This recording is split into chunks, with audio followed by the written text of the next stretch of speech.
Hej drugari, bliže nam se najlepši praznik u godini. Božić, pogodili ste.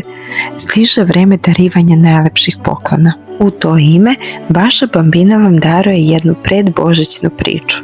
Lepo se ušuškajte. Zajedno slušamo priču Maza i Lunja. Maza je bila srećen mali koker španijel. Imala je sve što bi jedna kuca mogla poželiti.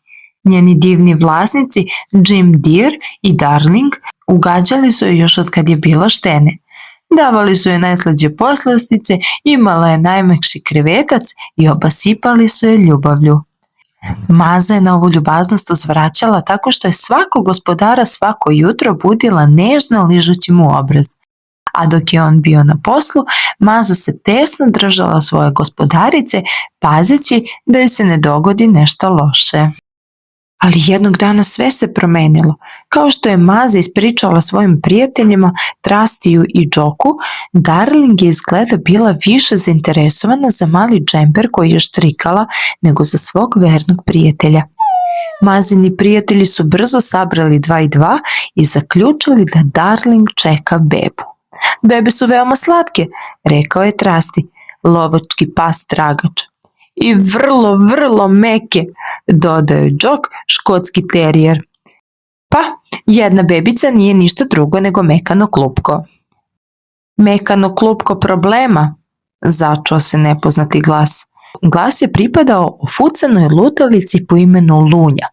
Iako Lunja nije imao svoju porodicu, činilo se da dosta zna o bebama i ništa od toga nije bilo dobro. Poslušaj me, golubice, rekao je Lunja Mazi. Ljudsko srce ima samo malo mesta za ljubav i naklonost. Kada beba uđe u kuću, pas izlazi iz nje.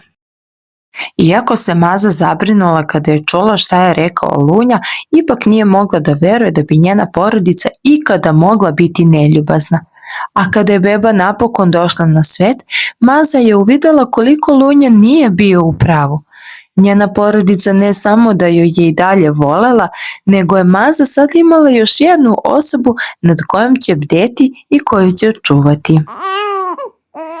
Sve je bilo sjajno dok Jim Deer i Darling nisu odlučili da odu na kratak odmor. Ne brini, draga moja, rekao je Jim Deer Mazi pre nego što su otišli. Tetka Sara će biti ovde da se brine o tebi i bebi.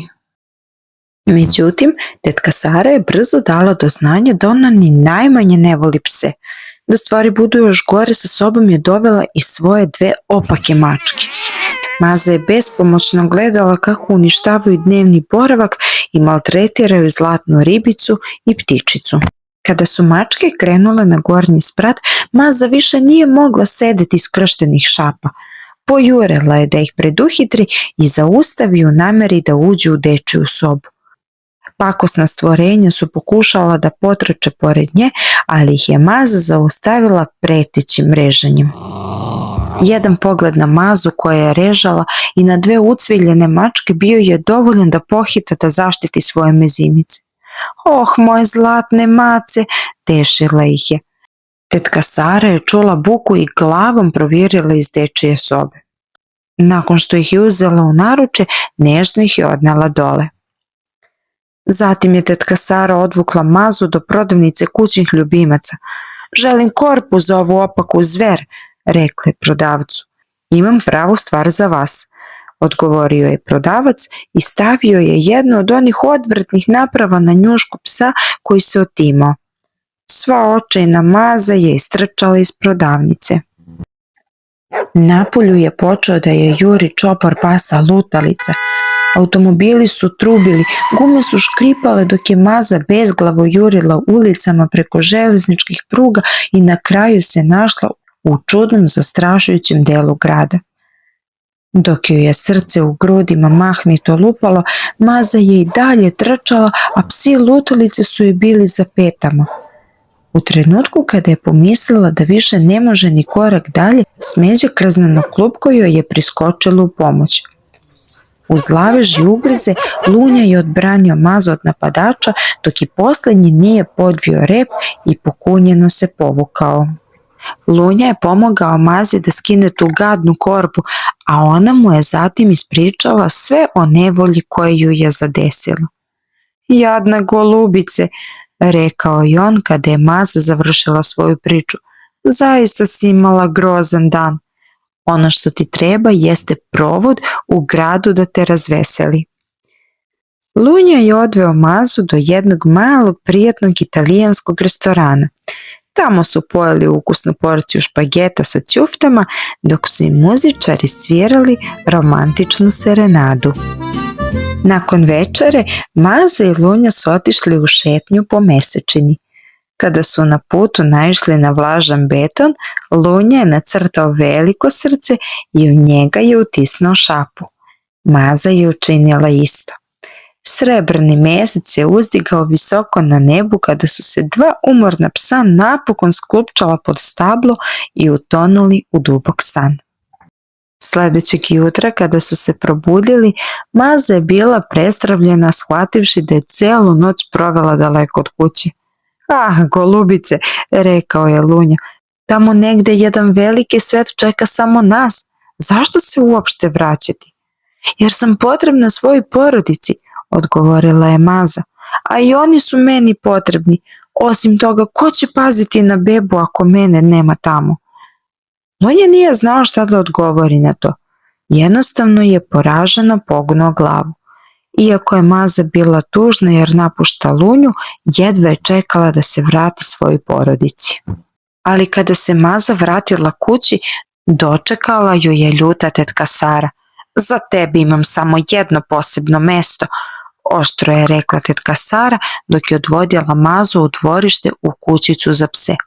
Ovo će te držati podalje od nevolja, reče ona dok je vezivala Mazu lancem za kočić u zemlji. Te noći, dok je Maza tužno šetala dvorištem, veliki pacov je istračao iz gomile naslaganog drveća i jurno uz ogradu trema i poput strele utrčao u kuću kroz prozor na gornjem spratu.